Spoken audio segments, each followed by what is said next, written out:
সাগরের আপনারা কল্পনা করতে পারেন যেটা গ্রহণ করে এ দেশকে আবার পুনঃস্বাধীনতা এনে দিয়েছে। আপনারা এটা ভাবতে পারেন এরকম শত শত সাগর। আপনারা দেখেছেন নিশ্চয়ই ঢাকা টাইমসের একটা রিপোর্ট, 790 জন প্লাস শহীদ হয়েছে, 11,000 নিখোঁজ হয়েছে। আমরা জানি না সেই নিখোঁজ কোন ভাই বোনদেরকে আর ফিরে পাবো কিনা আমাদের মাঝে। তার মানে আমরা ধরে নিতে পারি ওই 11,000ও শহীদ হয়েছে এবং 33,000 যারা আহত হয়েছে, যারা আজীবন তারা পঙ্গুত্ব বরণ করে চলবে। আমাদের এই শত শত শহীদের রক্তের বিনিময়ে যে স্বাধীনতা, সেই স্বাধীনতা যাতে কোনোভাবেই ভুলণ্ঠিত না হয়, সেই স্বাধীনতা যেন কোনোভাবেই কেউ ভিন্ন পথে পরিচালিত না করতে পারে। যদি রক্তের ঋণ যদি পরিশোধ করতে চায়, ছাত্র জনতা আবার রুখে দিয়েছে। এজন্য আমরা, তারা কিন্তু আমাদের শিক্ষক, আমরা এখন তাদের ছাত্র, তারা সাথে আমরা লাভ করিনি। আমাদের আগামী যে নির্বাচন, এখন আওয়ামী লীগের যে পেটাত্তারা রয়েছে তাদের সাথে মিলেমিশে শুধু কবরস্থান শহীদের কবর, শহীদের মর্যাদা দিবেন আল্লাহ ইনশাআল্লাহ। এই সাগরকে শহীদের মর্যাদা দিবেন। আমি শুধু একটা কথা বলবো, এই শহীদের কবরে আওয়ামী লীগের কিছু লোক বিএনপির বগলের নিচে দিয়ে এসে এখানে শোক জানাতে পারে। আপনাদের কাছে একটা আহ্বান রেখে যায়, ওই আওয়ামী লীগের সন্ত্রাসীরা, ওই আওয়ামী লীগের গুন্ডারা, ওই আওয়ামী লীগের চাঁদাবাজরা যেন এই জায়গায় এসে বিএনপির বগলের নিচ দিয়ে এসে এখানে মারা না দিতে পারে অথবা শ্রদ্ধা জানাতে না পারে। আপনারা হুঁশিয়ার থাকবেন। আমরা বালিয়াকান্দিকে দেখেছি, বহরপুরে দেখেছি কি করছে আওয়ামী লীগের সেই সাবেক নেতারা।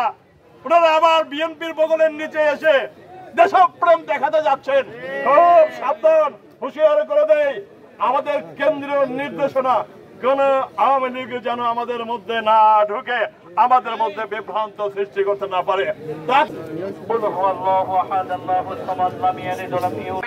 দোয়ার আয়োজন করেছে মাওলা, খাস করে এদের সকলের দোয়া মাফ করিয়া দাও ইয়া আল্লাহ। ফ্যাসিস্ট সরকারকে ওই দ্বারা বাংলাদেশ সোনার বাংলা হইতে পারে সেই তৌফিক তুমি দান ইয়া আল্লাহ।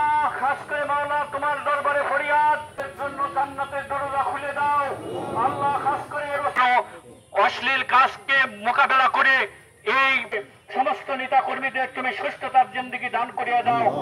সেইভাবে আবার সেই বাংলাদেশকে তুমি কবুল করে নাও। জিয়াউর রহমানের কবরকে তুমি জান্নাতের টুকরা বানিয়ে দাও আল্লাহ। খাস করে যতগুলো মানুষ নিয়ে তোমার দরবারে হাত তুলেছি, আমাদের সবাইকে তুমি কবুল ও মঞ্জুর করিয়া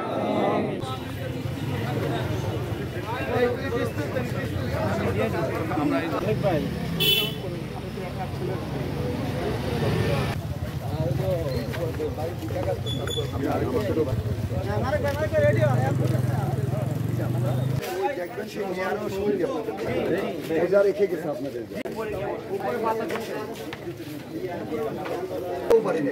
সাগরের মতো এরকম সে স্বপ্ন বাস্তবায়ন করে দিয়ে গেছে। একদম মানে বন্দুকের মুখে এরকম আপনি বুক পেতে লাগবে। মালিকের কাছে মালিক, আমি পিতায় আর কার কাছে নালিশ দেবো? আমার নালিশ একজনের কাছে, সেই মালিকের কাছে বিচার দিয়ে দিচ্ছি।